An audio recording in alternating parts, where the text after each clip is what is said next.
Thank you, Aurélie, for this overview. As you know, this overview is very important because it sets the scene, based on what we observe from the Secretariat on the current practices. As you know, there are like some commonalities, and at the same time, there are some specific, aspects that are in the NIAS as we observe them. And but there are some pillars that need to be considered when we start, reflecting on a global conceptual framework. One of them being, the legal part, the legal and institutional framework, and also the one dealing with definitions and approaches. We need to get to from conceptual point of view, have the definition and approaches that we can stick to, drawing on the current practices, and that will help then new countries who like to develop their NIAS, at least to have the guidance on. And another aspect has also to do with coordination, with financing, monitoring, and evaluation. So these are the really the key important aspect, to consider while developing the global conceptual workshop. So I think it is the first type of exercise that the Secretariat is doing, and we will for sure, build on this in order to contribute to development of a global conceptual framework that will help to guide countries who like, to follow the step that are, let's say, put by China and Japan and other countries who already have their nice system. So thanks, Aurélie, for setting the scene, and that brings us also to the last part, which is actually a roundtable where we will share experience from countries, and we will have from China, Professor Xian Li, who is from Chinese Academy of Agriculture and Science, Mrs. Jisuk Li, who is the Deputy Director of Rural Economy at MAFRA in the Republic of Korea, and also Mrs. Nahi Eblezas, who is Head of the Partnership Unit, National Focal Point for the Development of Process of the National GIS Program, Project Engineering Division, Directory for the Development of Rural Areas and Mountains Zone from the Ministry of Agriculture, Maritime, Fishery, Rural Development, and Water, Water and Forest. And we will also have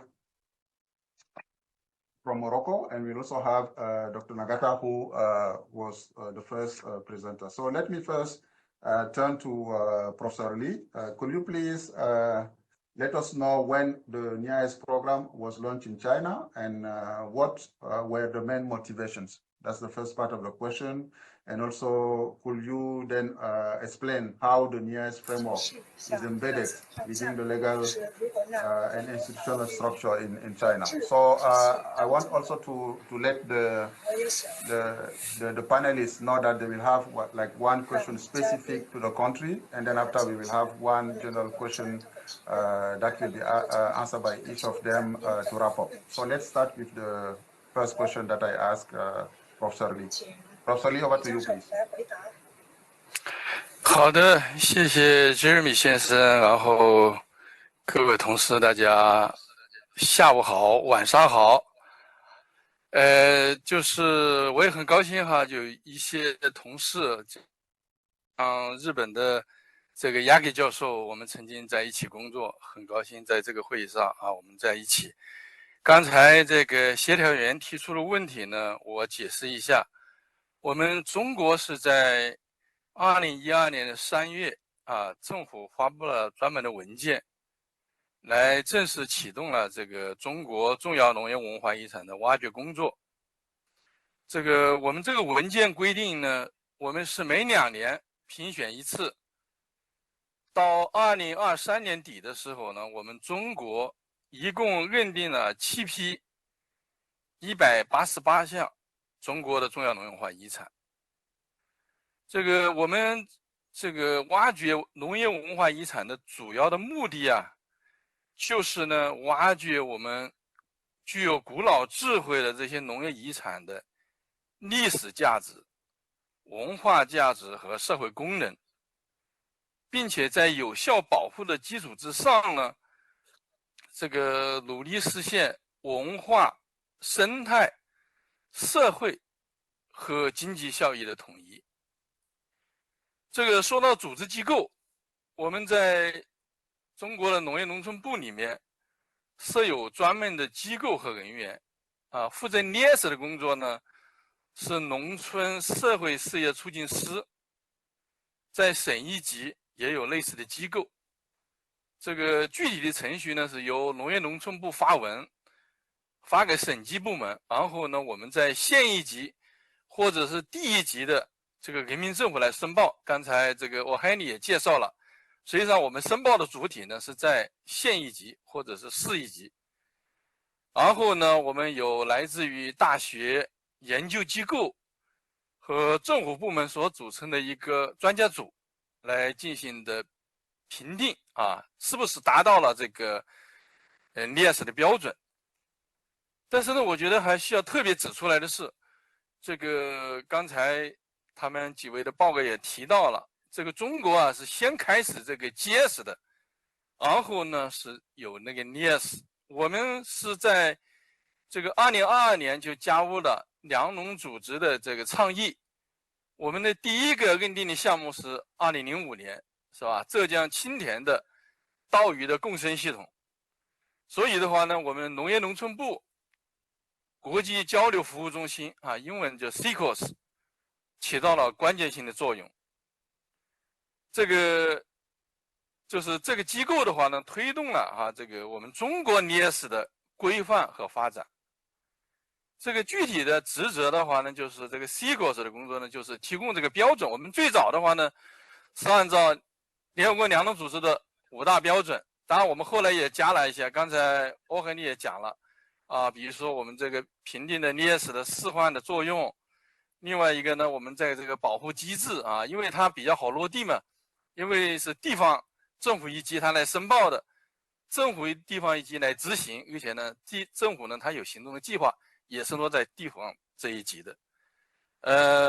另外呢，根据相关的我们的管理办法，我们这个 CICOS 它是受农业农村部国际合作社的委托，从我们已经选定的烈士里面再去确定这个结实的候选地。我们中国是一定要有烈士，然后才到结实。而且现在我们的结实的烈士的面很广各地的话呢，这个也申报了很多项目。就是我们现在认定了25个的全球重要农文化遗产，但是我们是在这188个里面认定的。所以的话呢，我们结实的评选又进一步带动了我们烈士的挖掘。由于时间所限呢，我就这3个问题呢做一个简短的一个解释。好，谢谢。Thank you, Professor Lee, for walking us through the GIS in China, and also for letting us know that in the specific case of China, you started with the GIS, and then the NIS came later. And then the process of evaluation of applications is very inclusive. And you also underline the key role that key and strategic role that CICOS is playing, dealing with the standards, providing a starter and others. So let's hear also the experience from other country. I will ask Mrs. Jesyuk Lee from the Republic of Korea. Could you please let us know how the NIAs are structured in the case of Republic of Korea? For instance, the KIS or the KFHS. Additionally, could you explain how the NIAS framework benefit seats that aim to achieve GIS designation? Over to you, Mrs. Lee. Nice to meet you. Korea runs the NIAS to preserve the value of traditional agriculture and fisheries and promote their sustainable use. Korea's NIAS is divided into two sectors, agriculture and fisheries. First, the Korean Important Agricultural Heritage System, KIAS, is managed by the Ministry of Agriculture, Food and Rural Affairs. The KIAS introduced in 2012 works to find and protect agricultural systems with traditional farming techniques, valuable landscapes, biodiversity, and agricultural culture. So far, a total of 19 sites have been designated.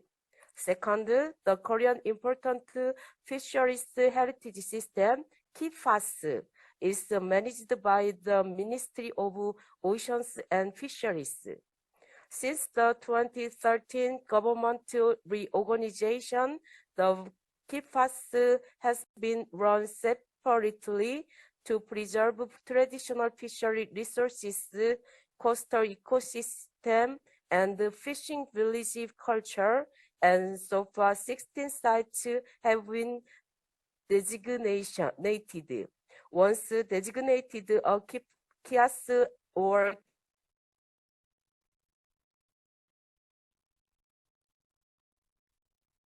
government.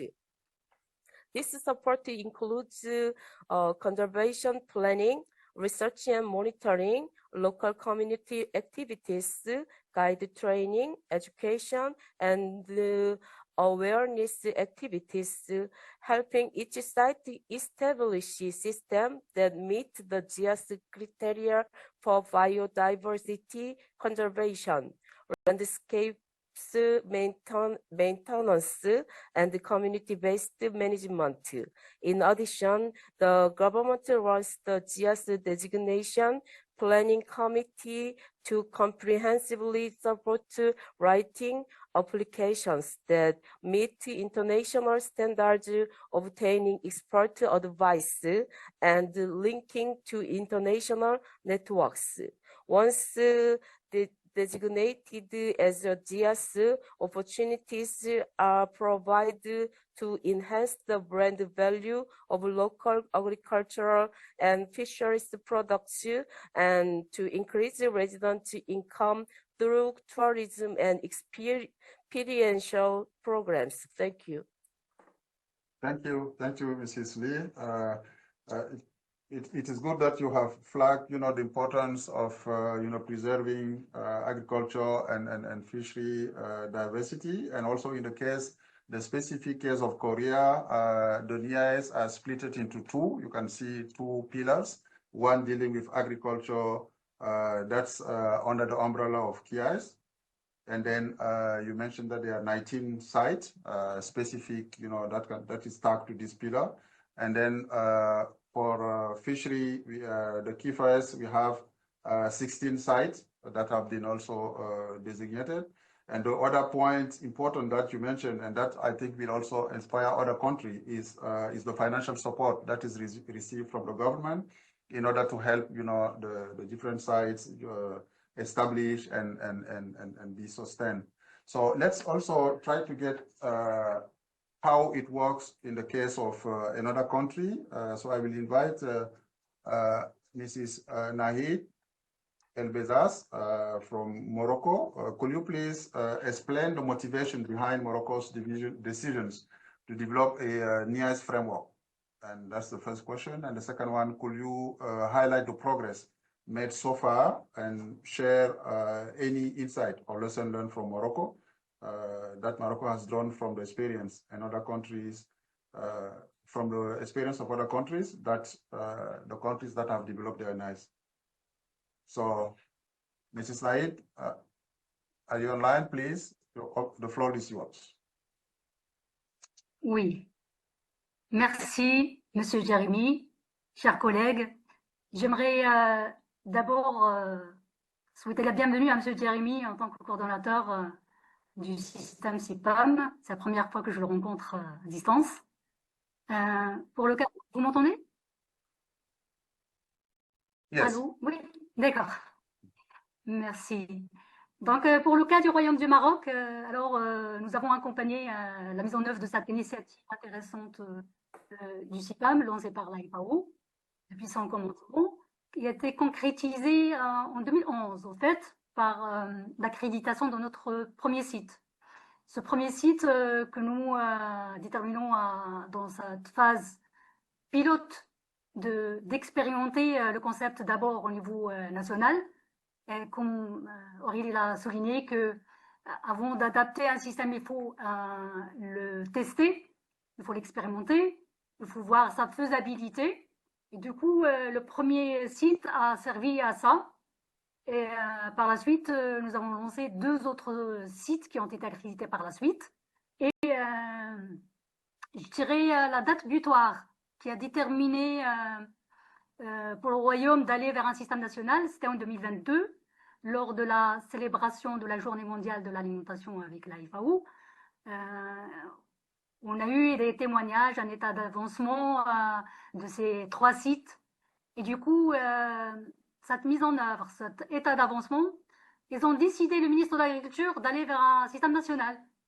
Parce que l'intérêt du concept qui challenge, d'une part, l'intégration en fait, d'un certain nombre de critères de durabilité dans le processus des politiques publiques destinées à l'agriculture, à la foresterie, à la pêche. Donc le CIPAM, en tant qu'outil, permet justement cette intégration, de la durabilité dans ces systèmes-là. Du coup, le ministère de l'Agriculture a décidé d'ériger le système en système national, d'une part pour renforcer sa visibilité, en fait. Quand je dis visibilité, on parle par la visibilité institutionnelle, parce que quand on parle d'un état de suivi d'un système, de sa pertinence par rapport à la contribution dans la conservation dynamique, il faut travailler sur sa visibilité. La visibilité institutionnelle passe par la gouvernance. Ça a déjà été souligné par Monsieur Akira et Madame Gissouk. Cette gouvernance institutionnelle qui détermine la coordination nationale, mais aussi la participation d'autres partenaires, comme a été souligné par Monsieur Akira, ne sont pas uniquement, c'est pas uniquement les agriculteurs qui sont responsables de ces systèmes ou de leur conservation, mais aussi d'autres acteurs institutionnels et d'autres acteurs non institutionnels aussi. Donc, je parlais de visibilité, la visibilité donc institutionnelle autour d'un système de gouvernance, mais aussi de parler par les jalons de financement, la visibilité budgétaire, financière. Nous avons commencé, donc je pourrais dire à notre niveau qu'au niveau du Maroc, peut-être nous avons cette particularité de commencer par la visibilité financière. Donc, nous avons inscrit dans notre morasse budgétaire le CIPAM en tant que programme national. C'est-à-dire lui donner une visibilité budgétaire. Monsieur Aguirre tout à l'heure a parlé des financements qui sont piochés dans les financements destinés à l'agriculture en général ou au développement rural en général. Mais pour le cas du Maroc, on aimerait donner une visibilité système national destiné au CIPAM. Donc, destiné à un financement propre à ces systèmes pour renforcer justement leur visibilité au-delà d'une identité visuelle qui spécifierait la visibilité territoriale aussi. On a vu ça au niveau de la Corée. J'aimerais le remercier parce qu'on a bénéficié grâce à un appui de la FAO dans ce sens qui nous a appuyés pour travailler sur l'institutionnalisation de notre système national. On a eu une visite d'échange avec la Corée du Sud. On a vu leur système, comment il fonctionne, et donc de travailler un peu sur la visibilité territoriale. Nous avons benchmarké aussi, grâce à un appui toujours de la FAO, le modèle japonais, le modèle chinois, qui sont des modèles par lesquels on peut s'inspirer pour la mise en place de ces systèmes nationaux. Et du coup, nous sommes toujours dans la préparation de notre système national au niveau du Maroc. Nous avons commencé d'abord par élargir le concept à d'autres écosystèmes en dehors de notre système oasien qui s'apprête bien à ces systèmes CIPAM. Donc, on a identifié un certain nombre de sites. On travaille sur la gouvernance, soit au niveau national, mais territorial. Et on va asseoir un système de suivi et évaluation harmonisé parce que le premier site pilote nous a donné une leçon de dire que ces systèmes, si on les laisse vivre de manière isolée, ils resteront isolés. Les systèmes de suivi et évaluation permettent cette mutualisation, permet ce réseautage et permet de les rendre plus visibles et territoriales. Voilà, merci. Thank you very much for this, ground information from the case of Morocco. I like very much, and that's actually the purpose of this webinar. You said that in the case of Morocco, you are building also taking into consideration what is going on. The example is in China, in Japan. So it is building on this information that already exists, and then you also highlight on the importance of integrations. So the NICE is considered as an integration tools, and also it helps to increase, and that's very important what you flag, the visibility. And the visibility is even more. It's like the institution visibility, because the Ministry of Agriculture is seeing it as a tool, to improve its institutional visibility, and also it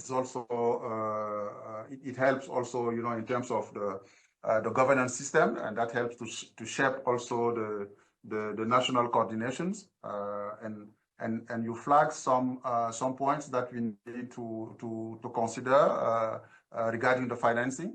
And you said it is not just the financing in the global sense, but the financing that to really be targeted to the NICE, so that it will have ground impact. And also in terms of approach, you are not working in isolation. It is at the taking into account the landscape, the territory, and very important, because it is kind of a comprehensive approach. And then you also mentioned the relevance or the importance of having a monitoring and evaluation system, because that is the one that can help also to see the progress made and others. So let's now move to Japan. Again, we will bring back Dr. Nagata, and then we will ask him, Dr. Nagata, please, could you explain the role of research and research and investigation that will play in the success of NICE initiative in the case of Japan, and if you could explain how the NICE in Japan is articulate with research and academic institutions. I think we didn't cover this part, and it will be good to hear from you, please. Yeah, thank you, Jeremy-san. I will answer very briefly. First, NICE in Japan, NICE initiative in Japan was created based on the academic report, based on the recommendation of the math research project conducted by the universities, United Nations University and the University of Tokyo. And second, NICE application in Japan requires mandatory opinions from research and academic institutions.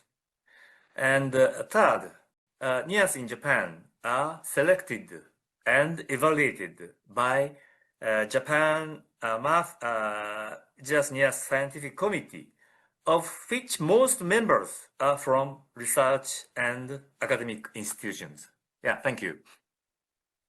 Thank you. I think the connection is very, very, very strong in terms of, I mean, it started, as you said, even the existence of the NICE started from the some report coming from from research. So the research and academia are very well, tied to the evolutions and of NICE in Japan. So I will now ask one question to each of the panel.